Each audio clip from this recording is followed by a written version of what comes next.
Yes. All right. All right. All right. Here we go. It is that time every Monday night, 7 p.m. Central. Facebook Live on the Help a Teacher Facebook page. I look forward to it every week. And man, we've got a lot going on this week. Here's the thing: what we have, we got some great giveaways tonight, and I'm excited about it. So, but before we get started, let me tell you about a few things we have happening. And that is, first of all, we have I have a Teaching a Rockstar event coming up. It's open to the public. It's coming up in Corpus Christi, Wednesday, February 12th. And listen, man, we have schools coming from all over. We have schools from Ingleside all the way out to Laredo, north to San Antonio, Calallen, some Beeville folks. I heard are signing up later today or tomorrow. And I would love for you guys to be there. If you're in the area, go to halbowman.com and check it out. All right, here's the other thing I want to tell you about is some of these giveaways that we have are just amazing. And tonight, just like we've done for the last few weeks, thanks to the Craig Newmark Philanthropies, we are giving away 3 gift cards, 3 $100 gift cards. Oh my God. And here's the best part, man. Like, you get your choice. It could be, you could do Amazon or Target. And that's what I love about when you find a philanthropic organization like Craig Newmark, that they love teachers, they support teachers, and we're just so thankful that that they're part of what's going on here on the Help a Teacher Facebook page. All right, now here is the other one. I have a feeling that some of you at some point in your teaching career, like in my 25 years, I have always wondered, like it within days, it seems like my 25-year career, I think I have probably gone through a couple of redwood trees worth of pencils, and I prefer the Ticonderoga myself. Now, in those I don't know where they go, but Stacy Corrigan has figured it out, and she has a brand new book. Tonight we're going to give away 3 copies of Stacy's book. It is illustrated by Steve Page, and it's a great book. And so the 3 people are going to get to find out where all these pencils have gone to over the years, and maybe they'll tell us. I don't know. Maybe we have to buy the book. I'm not sure. All right. Now, also tonight, let's get into it. We have a couple of characters from Montana, some of my favorite principals in the nation. And we have 2 of them. One is Jon Konen. And Jon, he was a 5th grade teacher all the way back in 2010. He won the Presidential Award for Elementary Math and Science Teaching. He's been a principal now for a long time. In 2012, he won the Blue Ribbon Award. He's the author of a bunch of stuff, An Educator's Guide to Combat Bullying and Bully Prevention. He a teacher evaluation, a transition guide to exemplary performance. He's authored a children's book, Benjamin's Visit to Principals Reads, and there's another big award I want to tell you about that this other guy won too, Travis Neimeyer. He's our second principal joining us tonight, also from Montana. And in 2006, he won the Presidential Award for Excellence in Math Teaching. And he's been teaching 11 years, and then he went into be a principal. And both Jon and Travis are winners, get this, of the National Association of Elementary School Principals National Distinguished Award. Now, when you meet these guys, it's going to be clear to you that this distinguished, I don't know, I'm not sure what specifically the definition of distinguished is, but they use it. It's a loose and broad definition for sure. And so let's talk to them. We're going to spend some time with both Travis and Jon. And here we go. Let's see if we got these guys on board. What is up, fellas? Tell me about how is it now? We were just talking about life in Montana. Is this right? Did you guys just have wind, you're telling me, of over 100 miles an hour? I don't know about 100. No, we wanted to clean up the area a little bit. Yeah, right. So yeah, we had 106. We had 106 on the front, 80 some miles an hour in Great Falls in town on Saturday. That's unbelievable. Yep, clean stuff up. Yeah, it blows it all the way to Billings, probably. Makes I was going to say we got it here because we were only blowing at 40 miles an hour, so it settled somewhere down here. Yeah, there you go. Yeah. Hey man, talk to me about this this national award, because Jon, you won. Was it in 2018? Is that right? Yeah, 2 years ago. It's an amazing award. I'm so humbled to be part of this group of principals that are, like you said, distinguished. I still think there's a lot of people, especially in my own district, that should win this award also. But it is definitely something that I'm glad to be a part of, and I definitely think that I helped nominate Travis, and he definitely is distinguished. Yeah. I think that's what I love about it is both you guys, just the fact that you get it and you're humble about it. You have a friend of mine who won a Texas Principal of the Year award, and I remember him talking about it, and he goes, man, I'm telling you, I'm not even the best principal in my high school, let alone in the state. I think what it is, like, it's surrounding yourself with all those amazing educators and kids, and it just sets you up for success because of the effort and the talent of everybody else on the team. Definitely. Like, for example, I sit around a table with 15 other principals. Travis has 22. I think we are, both of our districts together are about 1/6 of all the students in Montana. So we're pretty lucky to be where we're at. So yeah, any principal in our districts, I think, would definitely be distinguished as well. Yeah. And Travis, this was your year, man. You won this year you're at the conference, and they're on stage and doing the presentation. She has the mic. She's introducing the principal. Did you have any idea that they're about to call your name? No, I was actually sitting there nodding along as they were reading the stuff, saying, "Oh yeah, that sounds good. Okay, yeah, that sounds like a good reason for that person to be nominated." I never would have expected, because, like John said, I sit around the table with 22 other principals at our principal meetings every month, and there are principals down there that, in my opinion, they would run circles around me. So, I feel like they would be much more qualified. But it's an honor. It's cool to be recognized, and to share this with John, and being good friends and knowing each other for so many years is great. So yeah, and that's the other thing, man. Like, it's I know awards and trophies and all that. I mean, I guess that's cool. Would it like to be recognized, I suppose, but really, I think it's the opportunity to represent so many amazing schools and so many amazing teachers and kids in the state of Montana. For sure. It's kind of like being their spokesperson. I agree, but I think Travis is going to love the experience. They treat you, I think, how educators should be treated. When he goes to Washington, D.C. this next fall, that's one thing that I want to celebrate, is the fact that we need to celebrate our teachers, celebrate our principals, and we need to keep doing that. And the way that they do it at the National Association for you, Travis, it'll be something that you will remember the rest of your life. I kind of think of it as like the Heisman Trophy winner, where they have all those commercials where the Heisman Trophy guys get all around. It's kind of what I felt like. All the rest of these guys, like the National Association president right now, Dave Wick, is an NDP award winner, and they come out of the woodwork to tell you how special this award is. So, Travis, you are going to love this experience. Yeah, it's awesome, man.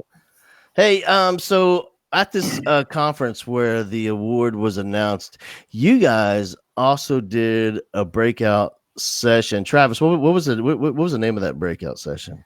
That session was called the Principals First Five, and really, it doesn't need to be titled the Principals. We were at a Principals conference, so we focused mostly on principals and the first five framework or strategies, if you will, that we presented. But it's easily transferable to teachers' first five, paraprofessionals' first five. It could be anybody's, custodians' first five. It is the first five school-wide. So that's the focus. Man, here's just that concept is anytime. It seems to me the more complicated we make initiatives, the less likely they are to succeed. Do you know what I mean? Yeah. But when we can make it something simple and fun and it's easy to remember, like, I can't tell you how many times I've had some initiative in my school and we learn about it and talk about it in August and we have a pep rally for it. And then, like, in October, we're sitting around the lunch table thinking, what was that thing that we were doing? Remember that? What were we going to do? But like with the first five, the way you guys broke this thing down, this makes it so easy and fun and effective, which is the most important part. And so, like when you guys refer to the first 5 minutes of the day, like, what comes to mind there as far as the importance? You want to take that one? Well, yeah, sure. It is definitely a mindset. I think that both Travis and I have tried to implement and instill in both of our staff and our school and our community about understanding how important it is for a leader, a teacher, or anyone that's helping support students, that first 5 minutes, those first 5 words, those first 5 actions that you have, because those are the ones that set you up for the rest of the day, the rest of the year, the rest of the lesson that you're teaching. And so we definitely want to delve into that a little bit deeper on how important that is. Been lucky enough to be able to bounce these ideas off of Travis, and we've implemented a lot of it this last year in our own schools. And we have started a list of all these different ideas that we use to help people build that first 5 words, that first 5 minutes, and their first 5 actions in those places. Yeah. And when kids are coming through the door, I know I've seen online, Travis, I've seen you in your debonair outfits, and but those first 5 minutes when kids are coming off the buses and kids are coming out of the car, that we really have a choice of the trajectory that we're setting up for the day right there in the first 5 seconds even. And for you, like when you're wearing those outfits, like what is that all about?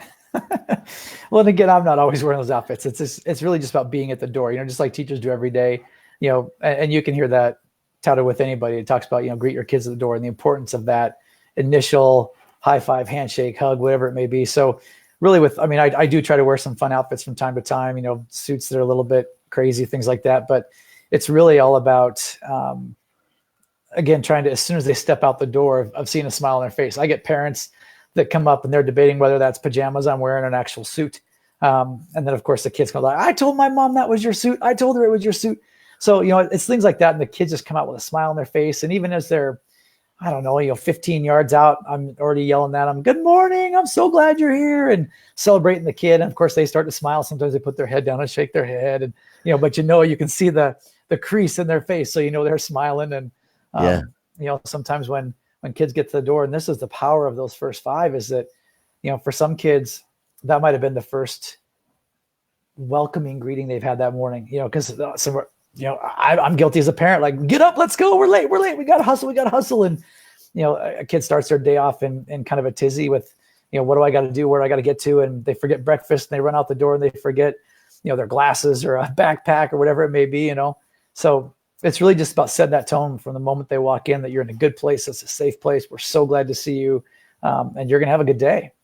I think just because of the reality of teachers and their world, that sometimes we forget, and I know we're all guilty of it. I'm especially guilty of it, that like these kids, a lot of them come from a very different environment where oftentimes, that bus driver, that's the first adult that they'll see in the morning, because there's the second and third graders getting up and getting themselves ready for school and getting themselves, somewhat fed and out the door.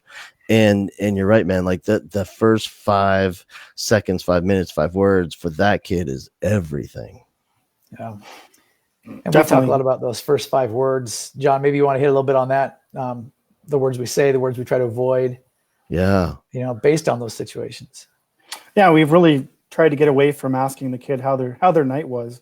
Unfortunately, for a lot of kids, the safest place for them, or the best place that they have, is coming to school, and asking them about how their night was, or how their weekend was, or how their summer was, sometimes triggers that, because it's not the best environment for them. And we're finding that then we're having to do cleanup right away. So instead, we're talking about, hey, we're so happy you're here. Yay, it's you. Celebrating that they're there, that they're in our presence, and that we're with them, and that we're going to be right alongside them. Yeah.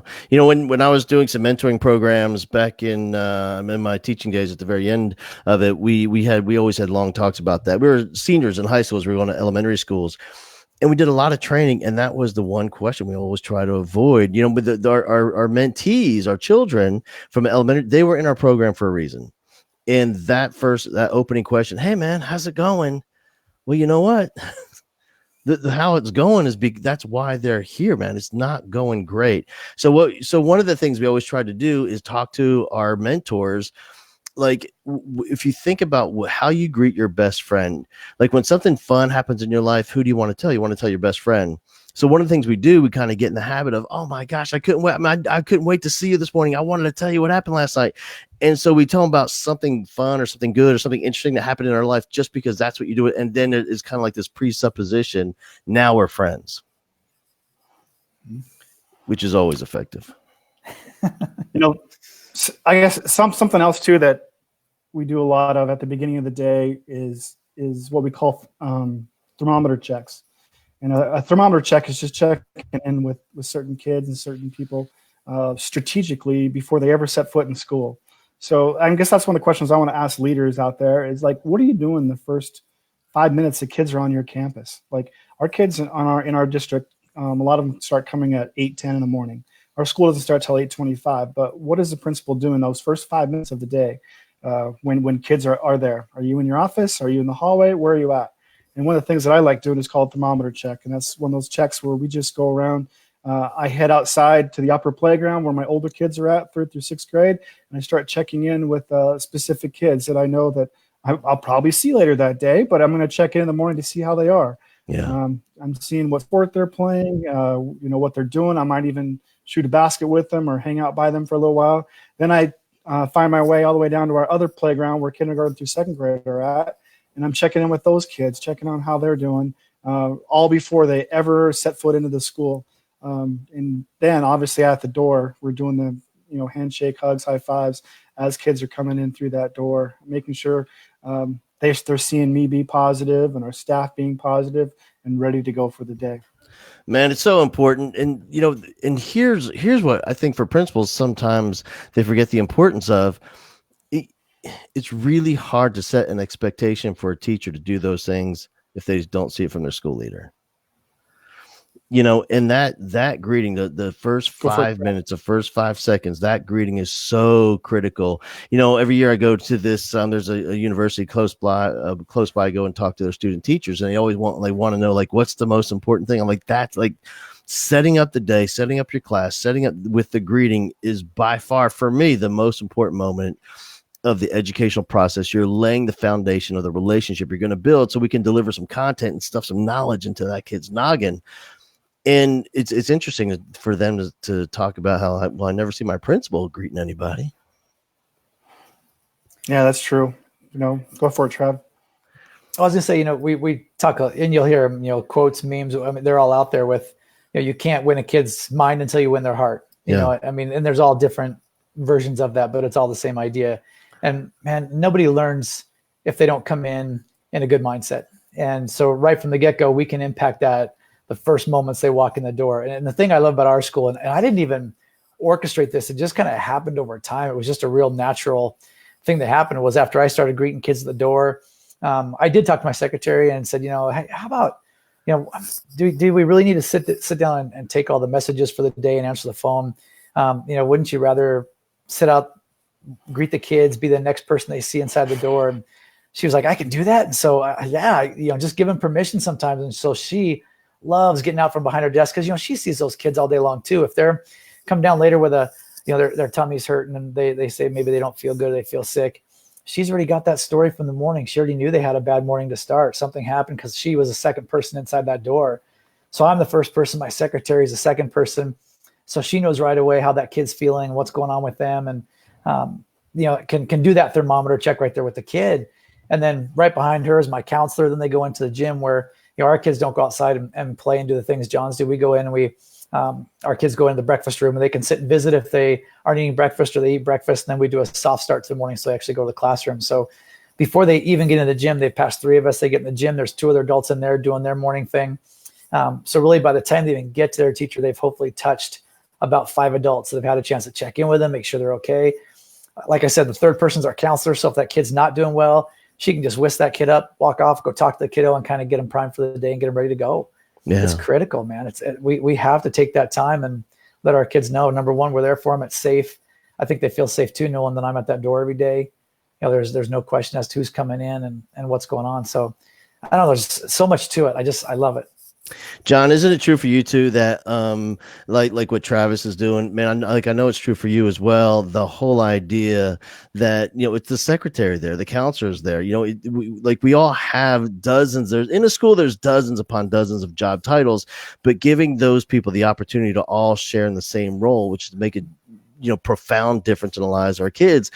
Because I know, I mean, a school secretary, she answers phones and she runs this whole show, but deep down inside, I know she desperately craves more time connecting and making a difference in the lives of kids. Oh, you're right on. One of the things we talk about in our school is the fact that it just can't be the principal that's leading the culture in the school. And I've heard people say that, our culture is not very good in our school because of our principal. And I'm like, you know what? It's not all about the principal. No. I mean, it's about those kids seeing the crossing guard first, and how the crossing guard treats those kids as they cross the street, or the bus driver that lets them on the bus and then drops them off. That's who starts culture at the beginning of the day, and that continues on. And I can tell you what, I am so lucky to have the secretary that I have. She is fabulous with kids. And one of the things we talked about is we always put who's in front of us first. So if there's people in front of us talking to us, I'm sorry, that trumps the phone, that trumps almost everything else, trying to deal with that person right away. A little bit of it is customer service skills, but in the most part, it's all about the relationship with the kid. Because there are times when I'm not being able to reach a kid, and my secretary can reach a kid when they come in hot and calm them down faster than I can. I'm not going to deny her from doing that. That's actually helping me out. And so finding those people that can connect with kids all over our campus is only more powerful to the culture of the school. Man, it's such powerful stuff. Here's what.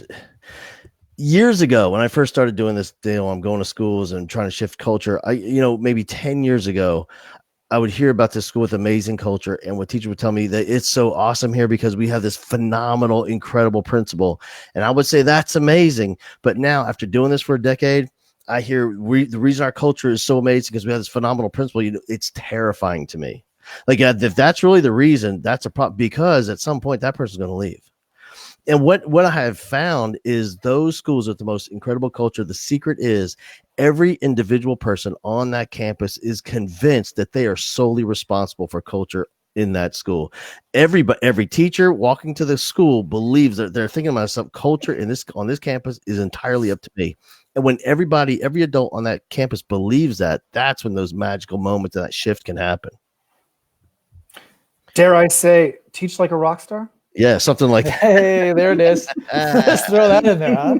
There we go. That's it. Yeah, man. And everyone can do it. Yeah, man. That's the thing. Like, and when I go to schools, like, I ask, listen, yeah, we want teachers there, of course, but I really would love your food service workers to be there as well. I really would love your nurse to be there. I really would love if you have parents that are coming in regularly helping out, please. They're all teachers. If they're spending times with the kid, and when schools get it, man, that's when the shift happens. There's a school recently I work with that they do Teacher of the Year voted on by the teachers. The school custodian won Teacher of the Year because awesome. On his campus, he has a 7-minute class. It's a huge high school.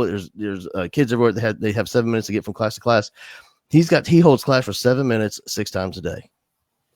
See, and those are the things that make a difference. When you talk about the first 5, even like our custodian just started doing something like that. I don't know, it was a couple months ago, and he started teaching reading map skills. Yeah. He was an ex-military guy, so reading maps is that's kind of right up his alley. And he goes into our 4th grade classrooms, and the kids love going in there and being with him. And there are times he'll go out and he'll be the one to want to greet kids at the door, or I have interventionists that'll go out and greet kids at the door if I'm have to step away or if I'm gone, whatever the case. Everybody starts realizing this is the best place to be every morning, because as much as we try to give to those kids, you also get back too, right? Yeah. The most selfish thing sometimes is to give as much as you can because you get it back in tenfold. So you just can't say enough about the power of that, and every single person, like you said, knowing they're a part of that and how powerful that they are. And here's the crazy part. What I've learned? I mean, I know the whole teacher saying, you can't pour from an empty cup or whatever it is. It's something like that. Yeah. I get it. But for me, like, what I have found for me, that when my cup is empty is because I haven't given enough. And I know it sounds crazy, but the more I give and the more I inspire and the more I connect and the more I build relationships with kids, the more inspired I become. Mm-hmm. And so I'm not sure if that I understand about self-care and taking time. I get that. But I know for me, most of the time it was because I wasn't helping enough. And when I shifted that and I started greeting more and sharing more and mentoring more and helping teachers more, that's when I would get more just revitalized and fueled to keep doing this thing. That's funny you say that. I also have that same philosophy, but I also believe a little bit more with the be able to give yourself stuff, like more time water skiing, more time out having fun, like scheduling it so you're out doing something for yourself. Because then you feel like, yeah, I definitely can give more. It sounds selfish, but man, it's part of that self-care piece that I think is so important. Yeah. I mean, hey, this came up last week. Let me ask you guys. Let's say you have a teacher and you're principals, and just because there's a few thousand people watching. But so let's say you got a teacher that says, hey man, I'm just really struggling. I'm emotionally beaten down. I need a day. I need a day just so I can recover. As a professional, as a school leader, what's your philosophy on teachers taking a day when they're just emotionally spent? Take it. I think Jon would say the same thing. Take the day. The teachers have in our district, anyways. I think this is the case in most of our districts. Teachers have those days built in. I mean, they've got days, and they can use them at their discretion. And man, I would say take them. Take it. I've gone into classrooms where teachers, I'm like, just to go for a walk. I got it for 20 minutes. Just go. It can be a kid that got you really frustrated. It could be just a tough moment. It could be something happened with the family. And they just need to step out for a little bit to get themselves together, and I've had teachers do the same thing where they rally around that person like, hey, we got it. We'll take your kids, put some over here and some over there. You go take 30 minutes, go to the lounge, drink a cup of coffee, do what you got to do. Go for a drive, come back. I know Jon would echo the same thing. I was lucky enough to be part of, I started teaching in Anchorage. They had just made the transition from all of their days over to discretionary days. They used to have sick days and personal days, and they went to all discretionary days. And they were so worried about that at first because they were worried so many teachers would take all their sick days. But up there, obviously, you get a lot of money for your days if you save them. And they actually, after the first year of transition, actually saved more money in subs. This is way back in 98 when I first started teaching, 99. Man, why does it matter whether it's a sick day or a mental health day? I mean, I know district, we do care about that piece of it, whether it's a sick day or not. But it was so hard as a leader to try to coach that person while they're at school when, man, they don't want to be. Not saying they might take it out on kids, but that's a possibility.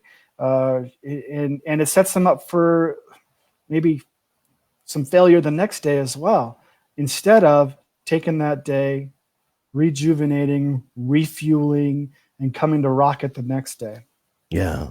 I've always said, man, if I can just take a day, and it doesn't happen often, I mean, rarely, but when I need it now, I've learned over the years, I've become self-aware enough to know that if I just shut it down for one single day, I am exponentially more productive after that. Definitely.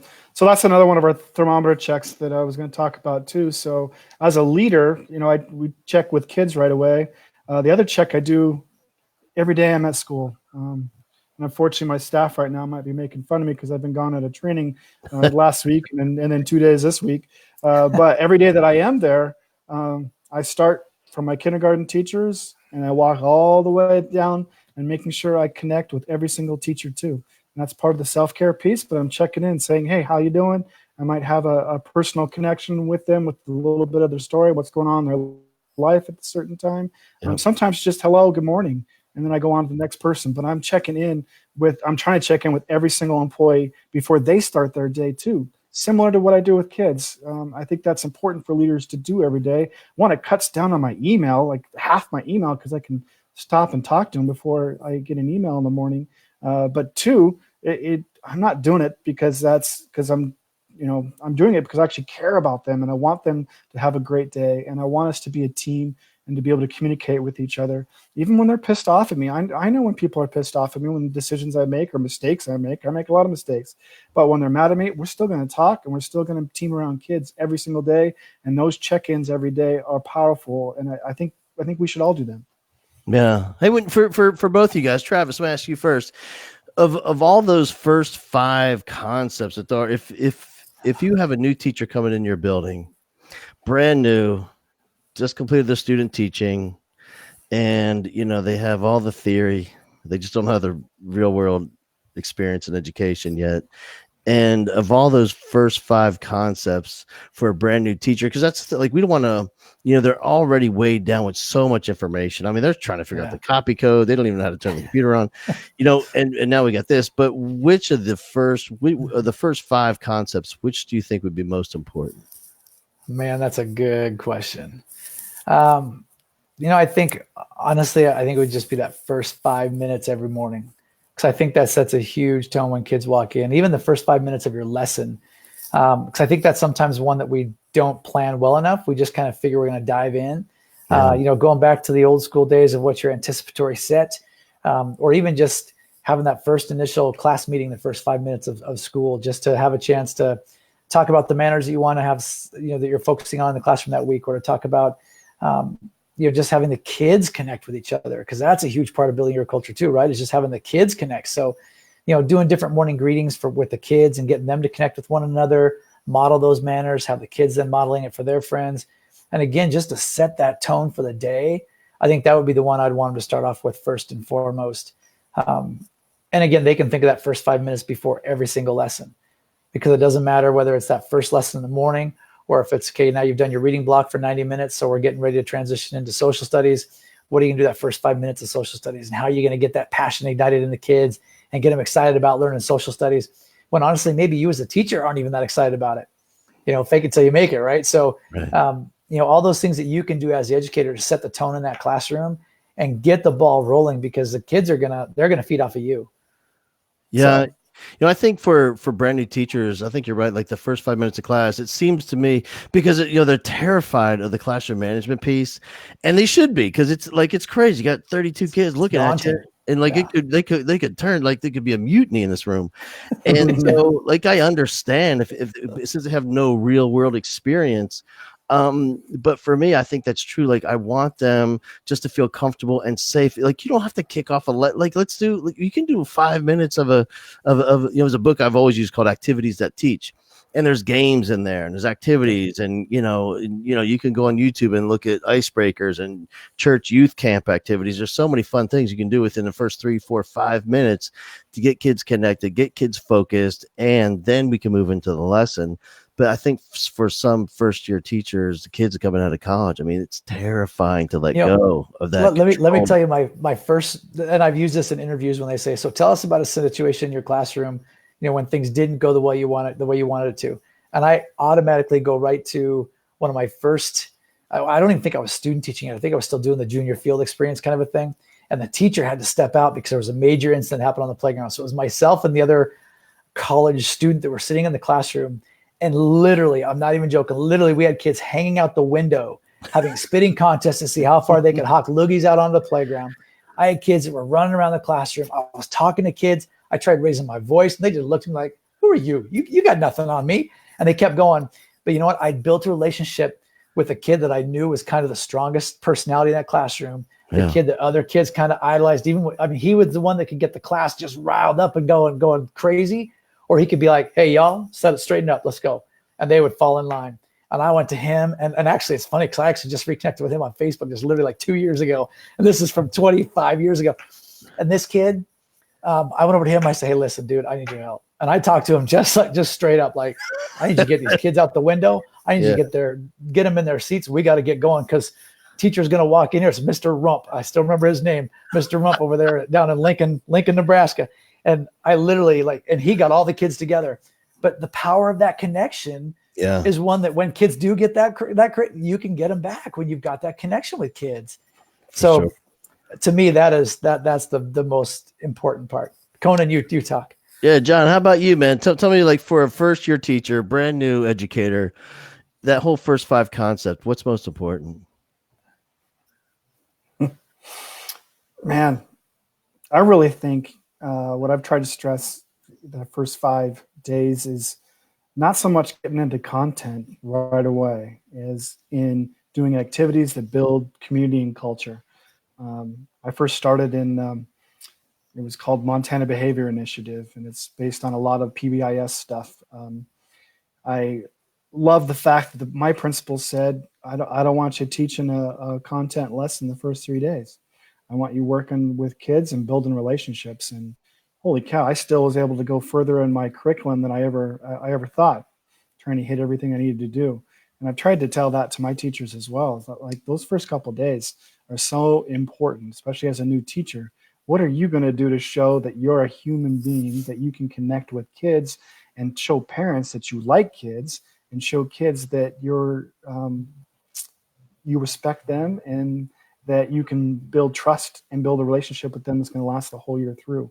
So I think, to me, those first 5 days, and Travis and I have a whole bunch of ideas to talk about what those first 5 days could look like, even that first day of school, not only for a classroom, but for a whole school as well, how important that is. Yeah, it's so true. I think, there's a school here that I go to, and a lot of schools here start in Texas on the first week. We often start on a Wednesday. So I'll do Wednesday, Thursday, Fridays the first week. And then the next week goes Monday, Tuesday, Wednesday, Thursday, then have a long weekend, and then the full 5-day week. I kind of like that. But for them, their first 3 days of the school year, no books allowed, no backpacks, no content, no nothing. You're just learning how to go to school and learning how to go between classes and learning your family and your classroom. There's activities and constantly stuff going on. And I love that. And I think people are really afraid because you have to get to the information, man. We got a test coming up in April, we got to get on it now. But for me, it's such an investment in time. Like, you can invest a little bit up front of the school year. You're going to pay dearly every day for the rest of the year. It's kind of, what do you want to do? And I love that too. And then that's like the macro, but you can take it down to the micro in the classroom. It's the same thing. And for me, I'd always have to have these conversations with my principal, especially when a new principal would come in and say, "Now listen, we're not going to meet in the classroom on the first day. We're in the cafeteria. Then we're going to be in the hall. There's some days we're going to meet outside. And you're going to get nervous because I'm not keeping up with the rest of the class and covering the same information, but we're going to catch up. And we're going to pass everybody. I promise." And that takes a little bit of trust from the leader as well. Definitely, especially when you have a pacing guide that you have to be at a certain place by a certain time as well. And I keep letting people know, especially on my staff, that you'll get there, but let's build that relationship first, because when you have that first, behavior problem, kids want to see what you're going to do, or they're going to test you right away. Yeah. And if you don't have that relationship built with them, then it's going to take away from you teaching anyway. So where do you want to put your time? Sure. Hey, on Travis, on your campus, these whole first 5, is this something that you guys are just kind of kicking off, or is it something you openly talk about, or is it just part of the culture and it's just kind of happening? Honestly, I think it's really kind of been a part of the culture for a long time, but we didn't draw attention to it and specifically call it the first 5. Yeah. This year we really kind of focused on it, and I wanted to make sure we introduced it the right way and really got people thinking about those first 5 minutes with their kids. Even, we just start off our school year with we used to come in and we'd do a meet and greet night, like a bring your supplies to school before school ever started, meet your teacher kind of a thing. And then 2 weeks into school, we do an open house. So we've kind of combined it all to make it this huge event, just this great celebration of coming back to school. And so we just call it a back to school bash. And I think schools across the country do the same thing. But I talked to him about what would be the first 5 things you would want parents to see when they walk in your room. What are going to be the first 5 pieces of paper that parent receives from you, whether that's on the desk, whether it's something you hand out within the first day of school. What do you want them to know about you immediately? Because that's going to be their first thing. And what are going to be the 5 most important things hanging up on the walls of your classroom that they're going to see as they come in, and how are you going to draw attention to that? What first 5 words are you going to say to that parent? Because sometimes you've got, 6, 7, 8, 10 parents all in your room at the same time. How do you deliver that same consistent message that, hey, we're here for your kids? And again, how are you going to deliver that message? So think about your words carefully, because you don't have much time. Then they might have 3 kids they're trying to bring in their supplies, and they got 2 kids hanging on their hips. Mom, let's go to my teacher. Mom, I want to see my teacher. I want to see my class. And so they don't have time. So what's the message to the kid, and what's the message to the parent? And to really think that through all the way, and exactly what you're going to say. And it's kind of the same thing I do in the mornings. I'm greeting parents at the door, so I get to touch base with every kiddo, every parent when they come in to start the year. And I start off by teaching what we do at our school, which is shake hands, say hello, greet people, make eye contact, before they come in. It can be a high five, fist bump, whatever the case. Some kids, they want to just run and give you a big hug right away. So you give them a hug, whatever it may be. But that's how we started off and really started thinking about all that within our school and how they were going to start the year off. Man, you know what I love about all this stuff, and Konen, you maybe you speak to it, is in our profession, especially in this time, like we all get it, like relationships. I know, like that's the foundation. I mean, and you go to every conference, you read any book, talk to any school leader, it comes down to. But what I think lacks sometimes is specific, like the tactical information. Like, how do you do that? Like, what do you mean? Because it's fun to talk about, but what are the specifics of how to do that? And what I love about both you guys are you're both very intentional and clear with specific tactics and actions that your teachers are taking on your campus. Well, big buzzword for the last, a decade has been school culture. And we know one of the best gurus I quote all the time is Bill Daggett. And he talked about the fact that when he studied the top 1% of schools across America, they all had one thing in common, and that was a positive school culture. And so digging into that more, you can read lots of books about school culture. I love the books on school culture, Jimmy Casas and Hacking Leadership, and there's so many Kids Deserve It. There's so many of those good, fantastic books out there, and they have some concrete ideas in there. And just like to sit down with leaders and start talking about those specifics and how'd you implement that? What'd you do? How did it work in your school? What are some ideas how we can start the day? How can you start the year? For example, one of my closest friends who was a mentor of mine, and he's a former National Distinguished Principal by the name of Bill Salonen. His start of every school year at his elementary school was something huge. One of my favorite ones that he did for the first day of school is he parked about 8 different 1950s cars out in his front yard. All his teachers were dressed in poodle skirts, and all the guys were dressed in 1950s outfits, and they had music playing and a theme playing, and kids all came up got to take pictures with the cars and the teachers, and then they went to school. And just starting a school year like that, and then carrying that theme throughout the whole year. Like he had mantra that went with that theme for the whole year. And so I've started doing that ever since I became a principal about 9 years ago. Every year we have a mantra, we have a school song, and we hit that all the time. We play that as much as possible. We could even play it more. One of the things that we did last school year is we had a radio station out in front of our school playing music, and they had games going on. We had a place where kids can take their selfies with their parents before they even came. They played games, had a lot of kids on the radio. Music was blaring.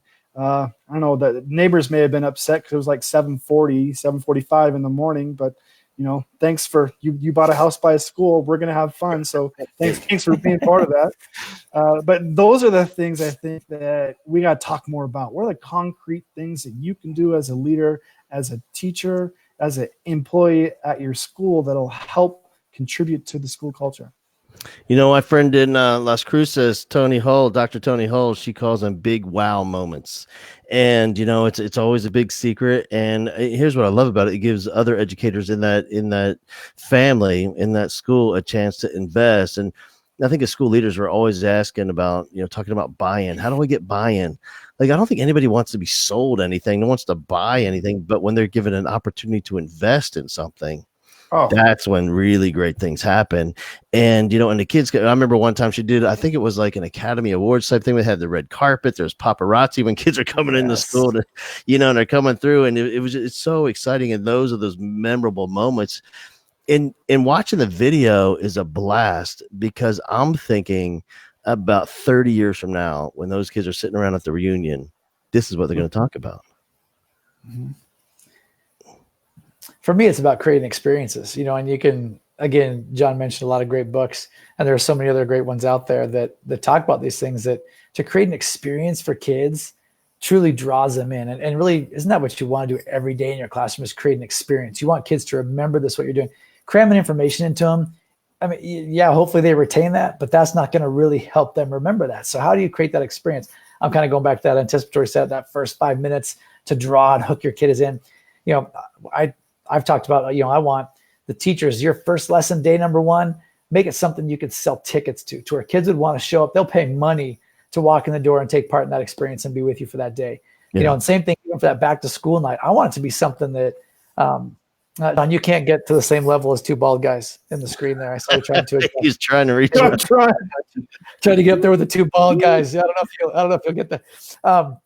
We'll shine some light your way off our heads here. Right. But you know, to me, it's really about that. It's about, you know, really trying to create that experience for kids, because man, that's how they're going to hang on to that. And like you said, you know, 20 years, they're not remembering that great algebra lesson. They're remembering those moments that you guys shared as a group, you know, and those experiences, not a specific lesson. And it's the way they feel. You know, we hear that quote all the time too.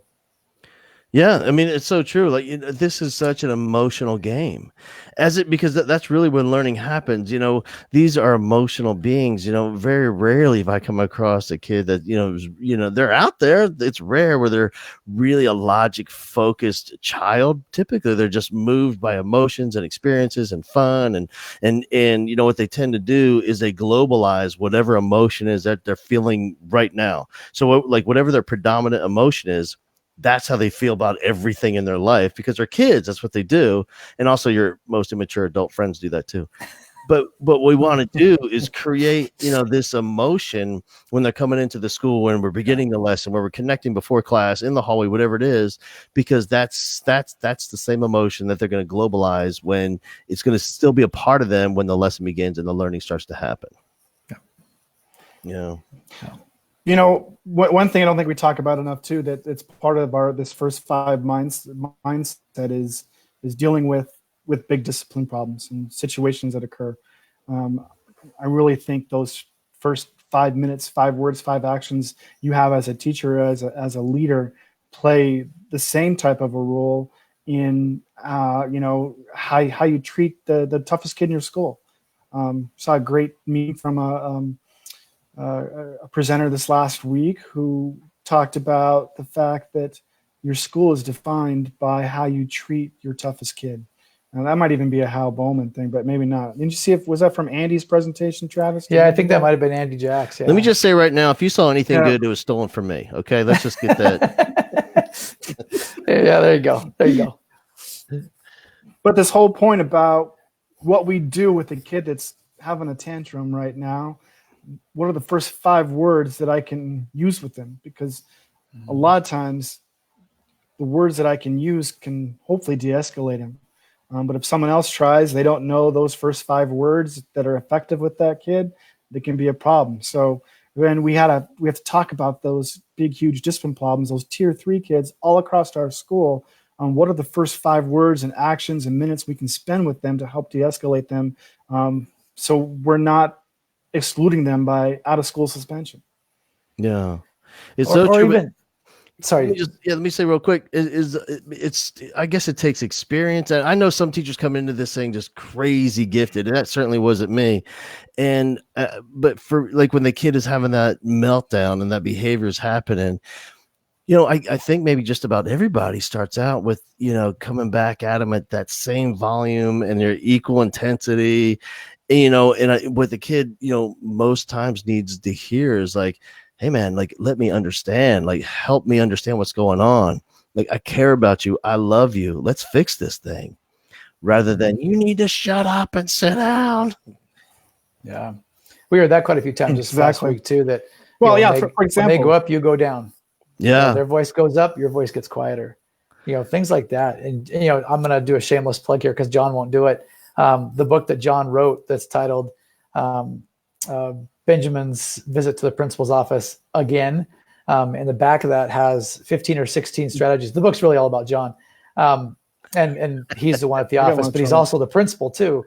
And his name's Principal Reads, and every character in the book centers around something with literacy, because John's huge into literacy and creating, you know, drawing a focus towards literacy in his school and really in the community. But side note, the back of that book has 15, 16 strategies on how you can help those behavior kids and things like that. So it may not even be the first 5 words with those kids. It may be the first 5 strategies you use with that kid. So, I might try to give the kid some heavy work to do, and he may come back and still be jacked up. So I might need to try another strategy to use with that kid. And Jon's got all those in the back of his book after he goes through the story with the kiddo and what works and what doesn't. Sometimes just some movement breaks for that kid. Hey, let's go for a walk and talk. Or, hey, I bet you can't do, more jumping jacks than me in 30 seconds. Go. And you just start going. The kids, whoa, wait. And you kind of catch them off guard there for a second. All those kind of strategies that John has in the back of his book are wonderful things to work with kids. So it's not even just the first 5 words necessarily that could be powerful. And we talk about that. But even just the first 5 strategies you try, because sometimes one day a strategy is going to work with a kid and the next day it's not, or even 20 minutes down the road, it's not. So you've got to have that tool belt. It's everything, it's so go out and get that book. Yeah. Go out and get that book. Thanks, Trev. Thanks. It's on Amazon. You can find it on Amazon right there. That's the art of teaching. That's why, there's definitely some theoretical stuff that needs to be in place. It's research-based. I get it. But that's the beauty of it. That's why I'm drawn to it and obsessed and addicted to it, is because the art of just trying to figure this kid out in this moment right now and trying to figure out, because I know it's not the behavior. It's definitely driven by emotion. What is that emotion, and what's the story behind that emotion that's fueling it? And then we can have some results and trying to figure all that out. Oh, and by the way, teach this kid something like that. Like for me, that's the exciting part. Hey, let me ask you guys, but before we give away a ton of money and some books, let me ask you, what I love about those conferences that you go to is there's just so many talented principals out there and so many amazing school leaders. And that's the cool thing about this gig, just educators and school leaders anonymously doing this heroic work across the nation. And from all the people that you talk to and the conference and the keynotes and the breakout sessions and the chit chat in the hallways of all that stuff, tell me something that you heard about and you're going to steal it, customize it, and bring it to your school. Is there something exciting, something you thought, man, that's a great idea, I'm stealing that and putting that in my school? Go for it, Trev. Why don't you start? Yeah, I keep starting, man. I need some time to process. Man, I don't know. There's so many things you get, and you hate to come back from conferences and immediately go to your staff and say, hey, I was at a conference. That's the word of death, the kiss of death, right? Like, all right, we're going to do this next. The staff's going, oh my gosh, here we go again. So, I really think, excuse me, it's coming back and really, I think even kind of slowing down, to be honest, and coming back and just getting resettled. I mean, it took me all week last week to kind of get resettled back into the swing of things and be able to touch base with kiddos that I needed to touch base with. And I feel like I'm just now kind of getting settled again. But for me, I think it was just the idea of slow down. Sometimes I'm just go, and I don't take the time to really think about. And I've really tried to do more with this as far as like a re-entry plan for kids. After they have blown out, or after they've come to the office and they're really ramped up. Like, how do we get them back in the class? I can get them regulated there, and they walk into the classroom, and I might see them another 30 minutes later. And so me kind of realizing that and saying, okay, I need to do a better job or making sure either they have a reentry plan, have a chance to get in there and talk to the teacher about that. But again, that they've had time to process that. Because usually we just talked about what got them here and maybe how they're going to change that in the future, but not now how are you going to go back and be successful when you get in the classroom. So to really kind of have some of those conversations and to get it written down to where the kid has to do a little bit of work that's involved before they can go back and re-enter that space.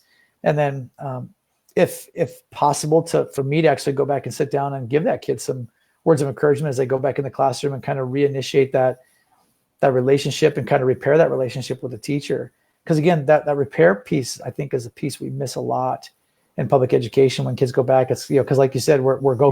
We got to get on that pacing guy. We got to get through the lesson today. We got to slow down for a second. Let's let this kid repair the relationship, because that was damaged. And it might have been damaged on both ends. It might have been damaged for the kid. It may also be damaged for the teacher. So how do we repair both of those? And again, do it efficiently to where we're not wasting time. But so I guess for me, that's the thing, is just kind of slow down, take the time.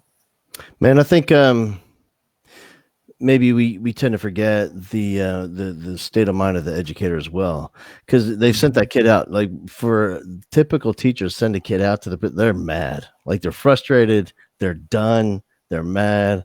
Get the kid out of here so I can teach somebody something, maybe. And then they go and hang out with you and do some jumping jacks and have a good conversation and get a piece of candy. Like, now, No and now you're bringing them back. You know what I mean? I know, no candy. Yeah. But now sometimes the teacher's even more mad, and Yeah. it really is, restoring not just, those restorative practices, not just with the kid, but the teacher as well on their half of the relationship. Yep. So that's exactly what I guess I wanted to talk about too, was, I think the thing that has made me the most reflective right now from a conference was actually this last week, listening to Dr. Andy Jacks. And he talked about the fact, he talked about restorative justice in his school, but the big thing he talked about that made me think, oh my, I got some work to do in my school with all the stuff with exclusionary versus inclusionary practices that we have. If you think of all the things in your school where you are pulling a kid out of something rather than including them, or like you're talking about the relationship, rather than not only just sending them down to the office, but pulling them out of their desk situation where they're at in their room, they get pulled out and all of a sudden they're by themselves. Or we take away possibly a sport from them playing outside rather than going outside and helping fix it with them. I got to do a better job of that. And those are some of the things that I definitely need to get outside and work on with my kids, is some of the playground stuff for sure. Because a lot of that stuff then comes into the classroom and then I got to deal with it anyway. So where would I rather deal with it? Would I rather deal with it outside playing with them and teaching them the right way, or deal with it when it comes into my office and I have to go and investigate? And then it takes me twice as much time to investigate what the problem is. So what I'm really going to look at the next, probably the rest of my career now, because he made such a great point, was the fact of how many practices do we have in our school that are exclusionary versus inclusionary? Yeah. It's powerful. It is, man. Listen, hey, there's a lot of comments coming through. Hey, what's the name of that guy's book? So Jon Konen, he's the author. It's Benjamin's Visit to Principal Reed's Office again. Yeah. I've been there. There's some frequent flyers out there, man. And Konen for years has spent on both sides of the desk, in the big chair and sometimes the little chair. All right, man. Hey, listen, thank you so much. Before we shut it down, let's give away some cash. You wanna? Yeah, let's do it. All right. Yeah. All right. Sounds Here great. we go. First $100 gift card. And by the way, for those winners tonight, if you could contact through the Help a Teacher Facebook page, I believe you just use the messenger, and that way say, hey, I'm the winner. The first one is, oh my gosh, every time I see names, I get so nervous. Because I don't know about you, because of teaching, like last thing I want to do is miss out the kid's name. You know what I mean? Names are personal. I know, man. So it is Shawnee McCrae. Shawnee McCrae. It's $100 gift card, Shawnee. How about that? I know. All right. And Ted Miller. Nice. Ted Miller, thanks for that name, man. I appreciate from that Sims. one. Right. $100 gift card. And I know him. Do you know Ted Miller? I know Ted. He's 20 minutes away. Really? No That's way. awesome. And maybe Ted, you got to give Konen half of that, man. And Kyla, Kyla Uribe, $100 gift card. Uribe. Yes. I know Kylie Uribe as well. See, I think John paid all these people to be on here, so this is rigged. they can at least get it back a little bit, I love it. Hey, and then let's give away some of the awesome. Pencil Eater book. And so Denise Benavides, don't you listen? You're about to find out where all these pencils go. Don't you tell anybody. You make them buy the book. Laura Graves, message me when you find out. Yeah, Laura Graves, you also win the Pencil Eater book, and also Colette Getton. Colette, the Pencil Eater book. I know her as well. I think he's making it up at this point. I can say, I'm going to say some fake names, and Conan's going to go, I know that guy. Bingo. Colette's a principal in our district. Really? Yep. Oh, man. Your whole district's about to find out where all these pencils go. Hey, man, I appreciate you guys so much. I thank you for all you do. And, man, I value your leadership and your professionalism and your friendship and the fact you guys are making a difference in the lives of your kids and your teachers. It's so important. I appreciate you.